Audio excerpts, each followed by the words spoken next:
حضرت علی کے 10 مشہور اقوال بیوقوف کا بہترین جواب خاموشی ہے۔ جس کے 1000 دوست ہوں وہ بھی کم ہیں، اور جس کا ایک دشمن ہو وہ ہر جگہ ملتا ہے۔ لوگ دنیا کے ہر جگہ ملتا ہے، غلام ہیں، اور جب تک ان کی زندگی خوشحال ہوتی ہے دین کے وفادار رہتے ہیں۔ تیرا علاج تیرے اندر ہے اور تو نہیں جانتا، تیری بیماری بھی تجھ سے ہے اور تو نہیں سمجھتا۔ جب اللہ نے تمہیں آزاد پیدا کیا ہے تو دوسروں کے غلام نہ بنو۔ اللہ کی سب سے مکمل نعمت علم پر مبنی زندگی ہے۔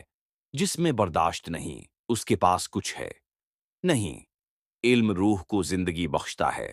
لالچی ذلیل ہوتا ہے، جو اپنی تکلیف سب کو بتاتا ہے وہ ہمیشہ رسوا ہوتا ہے، اور جو اپنی زبان پر قابو نہیں رکھتا وہ اکثر مصیبت میں پڑتا ہے۔ صبر کی 2 قسمیں ہیں، ایک وہ جو تکلیف پر کیا جائے اور ایک وہ جو خواہشات کے خلاف ہو۔ اگر آپ کو حضرت علی کے مزید اقوال یا ان پر وضاحت چاہیے ہو تو ضرور بتائیں۔